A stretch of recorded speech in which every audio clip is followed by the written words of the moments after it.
Hello बच्चों, welcome back. मैं हूं रुचिक और आज से हम जा रहे हैं अपनी ट्रिग्नोमेट्री की पढ़ाई शुरू करने। अब ट्रिग्नोमेट्री क्या है ना कि बड़ा ही एक्साइटिंग सा टॉपिक है। एक से एक पेचीदा सवाल होते हैं इसमें। सारे मैथमेटिक्स के दाव पेच आप सीखते हो जब ट्रिग्नोमेट्री के क्वेश्चन से डील कर रहे हो। तो अब जेई मेंस या जेई एडवांस के नजर से अगर हम देखें तो ट्रिग्नोमेट्री से कम सवाल पूछे जाते हैं, but that should not stop you from giving your पूरा फोकस टू ट्रिग्नोमेट्री। बहुत ज्यादा टाइम इसे दें क्योंकि इसका यूज बाकी जगह होगा, फिजिक्स में होगा, कैलकुलस में होगा, कोऑर्डिनेट ज्योमेट्री में होगा, इवन अलजेब्रा में, कॉम्प्लेक्स नंबर, सीक्वेंस सीरीज, हर जगह ट्रिग्नोमेट्री का यूज होगा।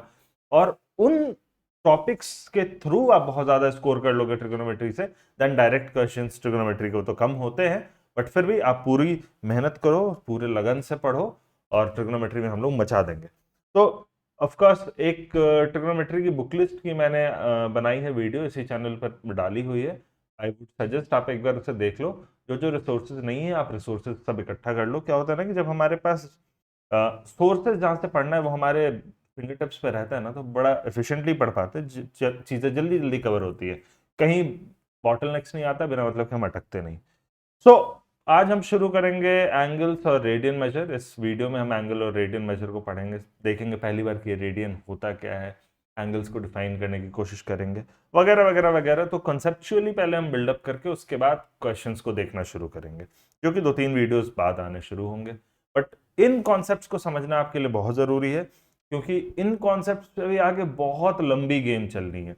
और यहाँ पे जिनका थोड़ा सा फाउंडेशन वीक हो जाता है ना, वो फिगर आउट नहीं कर पाते अगले 2 साल की, भाई गलती क्या हो गई, मुझे कुछ समझ क्यों नहीं आ रहा। तो मेक श्योर कि अभी से जितने भी वीडियोस आने वाले हैं आप एक एक को देखो, आराम से समझो, 2 बार 3 बार जरूरत पड़े 2 बार 3 बार उन्हें रिवाइज करो, बट बिल्कुल क्रिस्टल क्लियर रहना है हमें आगे बढ़ने से पहले। ठीक है। अब पढ़ाई शुरू करने के पहले मैं हर बार आपको बोलता हूँ, फिर से बोल रहा हूँ कि हमारे इंस्टाग्राम और टेलीग्राम चैनल को ज्वाइन कर लो। आपसे टच में रह पाते हैं हम, उनके थ्रू सारे mind maps, class notes, DPPs आप तक हम भेज पाते हैं, तो उससे आपका भी फायदा होता है। और उसके अलावा www.anandmoney.com जो हमारा वेबसाइट है, उस पर हमारे मटेरियल का पूरा रिजर्वॉयर है, आप फ्री में रजिस्टर करके एक्सेस कर सकते हो। तो I don't know what's stopping you, अब जाओ करो। बहुत सारे बच्चे फायदा उठा रहे इस चीज का, आप भी उठाओ। ऑल राइट, सो ट्रिग्नोमेट्री की पढ़ाई शुरू करते हैं। सबसे पहले हम लोग देखते हैं कि डिग्रीज क्या होती है, या डिग्रीज के भी पहले चलो देखते हैं पहले एंगल क्या होता है। एंगल का जो बच्चों फॉर्मल डेफिनेशन है, that simply amount of rotation.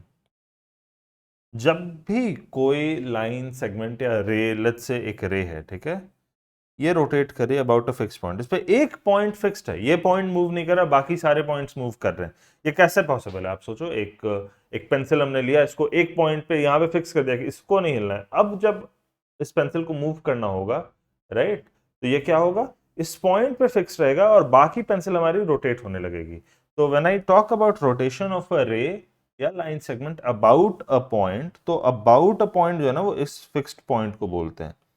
ये अगर फिक्स पॉइंट है, हर एक रोटेशन में एक पॉइंट फिक्स्ड होता है, और अबाउट अ पॉइंट जो रोटेशन होता है वो यही पॉइंट है जो फिक्स्ड पॉइंट है, ठीक है। तो ये रे चाहे इस साइड मूव करेगी चाहे इस साइड मूव करेगी, है ना। ऑल राइट, मान लेते हैं ये रे मूव की और एक नया पोजीशन आ गया। ये हमारा इनिशियल पोजीशन ऑफ रे था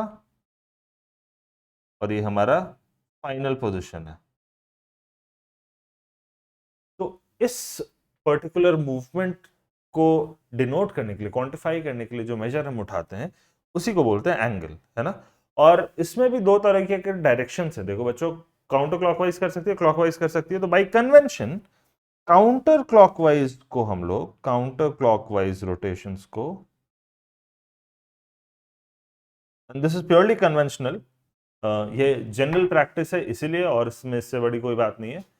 काउंटर क्लॉकवाइज पोजिशंस को हम लोग पॉजिटिव एंगल्स मानते हैं। भाई नेगेटिव एंगल्स किस चीज को मानेंगे, जाहिर सी बात है, जो क्लॉकवाइज रोटेशन होंगे उनको हम नेगेटिव एंगल मानेंगे, ठीक है। तो क्लॉकवाइज को नेगेटिव एंगल, ये बड़ी बेसिक सी चीज है, आपको बार बार दिखेगी, इनफैक्ट मुझे लगता है फिजिक्स में अभी तक दिख भी गई होगी, ठीक है। तो इसी अमाउंट ऑफ रोटेशन को हम एंगल बोलते हैं, जो यहाँ पे है ना, इससे थीटा से डिनोट करते हैं। अब एंगल जब एक क्वांटिटी आती है हमारे पास तो एक यूनिट आता है, आपने अंकुश सर से पढ़ा होगा यूनिट्स डायमेंशन में इस चीज को और डिटेल में, कि जब भी हमारे पास एक क्वांटिटी आती है तो उसके लिए हमारे पास एक यूनिट होता है। मास एक क्वांटिटी है, किलोग्राम एक यूनिट है, ग्राम एक यूनिट है, पाउंड एक यूनिट है, लेंथ एक क्वांटिटी है, फुट एक यूनिट है, मीटर एक यूनिट है। वैसे ही एंगल एक क्वांटिटी है और इसके करस्पॉन्डिंग यूनिट जो अभी तक हम जिस चीज से यूज थे वो था डिग्री, डिग्री यूनिट थी। अब एक सवाल डिग्री के बारे में उठता है, बड़ा नेचुरल सा सवाल है कि जब हम डिग्री को डिफाइन करते हैं तो हम लोग बोलते हैं ना कि 360 डिग्री जो है वो एक कंप्लीट सर्कल है। मतलब कंप्लीट सर्कल मतलब क्या, कि अगर ये फॉर एग्जांपल काउंटर क्लॉकवाइज में इस रे ने मूव करना शुरू किया और करते करते करते करते वापस इसी पोजीशन पे आ गए, है ना, तो बोलते हैं ये जो एंगल बना ना, फाइनल और इनिशियल दोनों यही है, फाइनल भी यही है, इनिशियल भी यही है, तो इसे हम 360 डिग्रीज बोलते हैं। तो कई बार ये हमारे दिमाग में आता है कि ये इतना पेक्यूलियर सा नंबर 360 हमने क्यों लिया, हम इसको 100 डिग्रीज बोल सकते थे, इसको अगर मान लेते हैं इसको 100 डिग्रीज नहीं बोलना है और हम 100 डिग्रीज इसको बोले, राइट एंगल बोले तो 400 डिग्रीज होता है, सो ऑन। मतलब where does this number 360 come from is my question। तो जवाब भी मैं ही दे देता हूं अभी कि बच्चों देखो, जब एंगल्स का, रोटेशंस का, इनका जब पहली बार मैनकाइंड ने पढ़ाई शुरू की इसकी, तो इसका यूज क्या था वो समझना हमें जरूरी है। हम जब एग्रीकल्चर शुरू करते हैं तो हमें सीजन्स को प्रेडिक्ट करना रहता है कि कब बीज बोई जाए, कब उसमें पानी डाले जाए, कब खाद डाले जाए, कब कौन से पौधे लगाए जाए। तो सीजन्स प्रेडिक्ट करना बहुत जरूरी है, और सीजन्स को प्रेडिक्ट किया जाता था उस समय तारों के पोजीशंस को देखकर। आकाश में देखते थे, स्काई में there were stars scattered all along, और वो स्टार्स कैसे कैसे पोजीशंस बदल रहे थे ना, उनके हिसाब से हम एक कैलेंडर बनाते थे, या कैलेंडर नहीं भी बनाए बट उन स्टार्स के पोजीशन के हिसाब से हम सीजन्स को प्रेडिक्ट करते थे। अब स्टार्स के पोजीशन क्या है ना कि हर दिन बदलते थे, और देखा जाता था कि करीब करीब अप्रोक्सीमेटली 1 साल बाद वो वापस वहीं पर आ जाते थे स्टार्स, है ना। तो एक साल में करीब करीब 365 डेज होते, 365 and 1/4, but like for all practical purposes 365 days एक साल में होते हैं ना। तो एक दिन में ये स्टार्स का पोजीशन कितना बदलता था, इट वाज अप्रोक्सीमेटली 1/365। क्यों? क्योंकि एक साल के बाद ये वापस आ जा रहा है, 365 डेज के बाद ये वापस पोजीशन अपने आप आ रहे हैं, तो अप्रोक्सीमेटली एक दिन में 1/365 ऑफ अ कंप्लीट एंगल ये बदलता था पोजीशन। तो उस हिसाब से देखा जाए तो करीब करीब एक पूरे रोटेशन में हम 365 यूनिट्स में बांट सकते थे, है ना। एक डिग्री का एक नेचुरल, अगर वहां से हम डिफाइन करते अपने डिग्री को, तो एक नेचुरल सी बात उठती कि 365 डिग्रीज का एक कंप्लीट एंगल बना सकते थे। इससे फायदा क्या होता है कि हर एक दिन जो स्टार्स का पोजीशन मूव कर रहा है ना, वो उसको 1 डिग्री असाइन कर देते। बट इसे करने में एक और अलग तरह की दिक्कत आती थी कि कई बार ना, मैं कंप्लीट एंगल को, ये पूरा एक कंप्लीट एंगल है, इसे 3 पार्ट्स में बांटना पड़ता है, तो हम लोग 3 इक्वल पार्ट्स में बांटना पड़ता है। तो ऐसा ऐसा ऐसा बांट दिया, तो बोला कि अगर ये टोटल 365 है तो ईच ऑफ दीज पार्ट्स कितना होगा, तो 365/3 होना चाहिए। कई बार 4 पार्ट्स में बांटना पड़ता है, 5 पार्ट्स में, 6 पार्ट्स में। तो ये 365 को अगर हम एक कंप्लीट एंगल मानते, तो 3 पार्ट्स में जैसे ही हमने तोड़ा, 4 पार्ट्स में जैसे हमने तोड़ा, तो इनके अंदर कितने डिग्रीज आ रहे हैं ना, ये होल नंबर्स नहीं आते। पर 360 के साथ अगर थोड़ा सा हम इसको बोले कि this is approximately equal to 1/360, ज्यादा अंतर नहीं है, और 360 को अगर हम उठाते हैं एक कंप्लीट एंगल में, 360 इक्वल पार्टीशंस करते हैं, तो 360 मजेदार नंबर इसलिए क्योंकि ये 2 से डिविजिबल है, 3 से डिविजिबल है, 4 से डिविजिबल है, 5 से डिविजिबल है, 6 से, 7 से भले ही नहीं है, बट आई थिंक 8 से है, यस 8 से है, 9 से है, 10 से है। मतलब 360 के बहुत ज्यादा फैक्टर्स है। तो जब हम इक्वल नंबर्स में बांटते हैं ना, तो हमारे पास हर एक अंदर जो पार्टीशंस बने उसमें भी होल नंबर में हमारा आता है number of degrees, which is very convenient for calculations and all. तो इसलिए हमने एक पूरे सर्कल को 360 इक्वल पार्ट्स में बांट दिया, और ये वाला भी अपना काम बन ही रहा था, और इक्वल पार्टीशंस भी हो रहे थे और हर एक इक्वल पार्ट का नाम हमने 1 डिग्री दिया, तो that is why one complete circle is made up of 360 degrees. अब एक सवाल मैं आपके सामने रखना चाहूंगा, मैं चाहता हूं आप मुझे कमेंट्स में बताओ और थोड़ा मैथमेटिकली सोचना। एक तो खैर पहले सवाल बता दूं, उसके बाद आपको बताऊंगा कैसे सोचना है। How many factors does 360 have? ठीक है, सवाल है कि 360 के कुछ फैक्टर्स तो मैंने यहाँ लिख दिए हैं, 1 भी एक फैक्टर होगा ऑफ कोर्स, लास्ट वाला फैक्टर 360 होगा। तो टोटल कितने फैक्टर्स? अब एक तो हुआ कि भाई काउंट कर लिया 1 2 3 4 5 6 8 9 10, मतलब वो ठीक ठाक तरीका है, वो उतना मजेदार तरीका नहीं। कुछ मैथमेटिकली अगर हम सोचे, एक कोई फॉर्मूला बना ले नंबर ऑफ फैक्टर्स निकालने का, 360 का निकाल लिया, 720 का निकाल लें तो कुछ बढ़िया अप्रोच लगाकर इसे सॉल्व करने की कोशिश करो और आंसर मुझे कमेंट सेक्शन में बताओ। ठीक है, मूविंग ऑन। ये 360 degrees making a complete angle served us very well. हमारा ज्योमेट्री में जब यूक्लिड, पाइथागोरस जैसे मैथमेटिशियंस काम कर रहे थे तो ये यूनिट काफी काम आ रहा था। बट जैसे ही न्यूटन आता है ना, न्यूटन कैलकुलस बनाते हैं, लाइबनीज उनके कंटेम्पररी थे, वो भी कैलकुलस में डील कर रहे हैं। तो जब कैलकुलस हम पढ़ते हैं ना, तो ये डिग्रीज बहुत हेल्पफुल नहीं होता है, वहां पे कुछ बॉटलनेक्स आने लगते हैं, कुछ डिफिकल्टीज आने लगती है डिग्री के साथ डील करने में। तो उस कारण हमें एक नया यूनिट बनाना पड़ता है एंगल का। पहली बार like throughout history calculus के अराउंड जाकर फिर हमने एक नया यूनिट डिफाइन किया है एंगल का, और उसका नाम है रेडियन। और अब आप लोग अब 11th में आ गए, अब आप ज्यादा रेडियन देखोगे, डिग्रीज कम ही दिखेगी, शायद ही दिखेगी। एंगल के एक नए यूनिट का नाम है रेडियन। ये कैसे डिफाइन होता है बच्चों, ये देखो समझो। एक पर्टिकुलर एंगल जब हम बनाते हैं, फॉर एग्जांपल ये तो एकदम स्ट्रेट लाइन हो गया, let's not keep them perpendicular to each other, है ना। ये जब एंगल बनता है तो इंट्यूटिवली लगता है ना कि भाई ये जितना ज्यादा दूर होंगे, जितने ज्यादा ये लाइंस रोटेट होंगे, for example line L M N, M और एन के बीच में उतना एंगल नहीं है जितना एल और एम के बीच में है। और ये ऐसा क्यों दिखता है? क्योंकि एम और एन के बीच में अगर हम उसी रेडियस का एक आर्क लेंथ लें तो ये लेंथ छोटा होता है, ये थोड़ा सा बड़ा सा एंगल हमें बनाना पड़ता है, वेरएज यहाँ दिखाता हूँ, ये थोड़ा सा बड़ा सा हमें बनाना पड़ता है, वेरएज ये थोड़ा छोटा बनाना पड़ता है। तो जाहिर सी बात है कि जो एंगल है that is directly proportional to arc length. अगर हम एक कॉम्पस से एक आर्क बनाए तो जितना बड़ा एंगल होगा उतना बड़ा आर्क बनेगा, ठीक है। और नॉट ओनली दैट, जितने दूर हम बनाए उतना बड़ा आर्क बनेगा। अगर इतने ही इस लेंथ का आर्क हमें बनाना है बट इस एंगल में बनाना है तो थोड़ा दूर बना देते हैं, है ना। ये लेंथ और ये लेंथ करीब करीब इक्वल होंगे, वेरएज इस लेंथ का आर्क अगर हमें बनाना है इस एंगल में तो थोड़ा अंदर बना देते हैं, तो आपको दिखेगा ये लेंथ और ये लेंथ करीब करीब इक्वल होगा। तो what we see is angle is not only proportional to arc length but also radius of the arc, है ना। और इसी arc length by radius of the arc, मतलब फॉर अ गिवन रेडियस कितना बड़ा आर्क लेंथ बन रहा है, रेडियस दुगना करेंगे तो आर्क लेंथ भी दुगना हो जाएगा, रेडियस 3 गुना करेंगे तो आर्क लेंथ भी 3 गुना हो जाएगा, ये डायरेक्टली प्रोपोर्शनल है।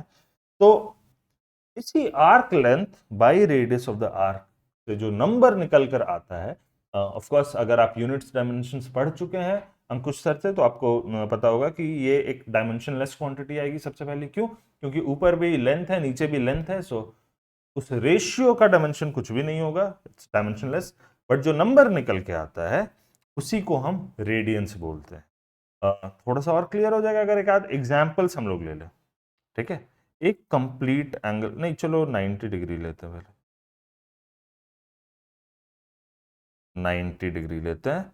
और 90 डिग्री हम जानना चाहते हैं कि हाउ मेनी रेडियंस। अगर रेडियंस में हमें 90 डिग्री इसको बोलना पड़े तो क्या कितने रेडियंस से असाइन करेंगे? तो बच्चों देखो, ये अगर हमारा कंप्लीट सर्कल है, ठीक है, तो इसका फॉर से रेडियस आर, तो सर्कल का जो आर्क लेंथ है, पूरे सर्कल का जो पेरीमीटर है दैट इज 2 पाई आर।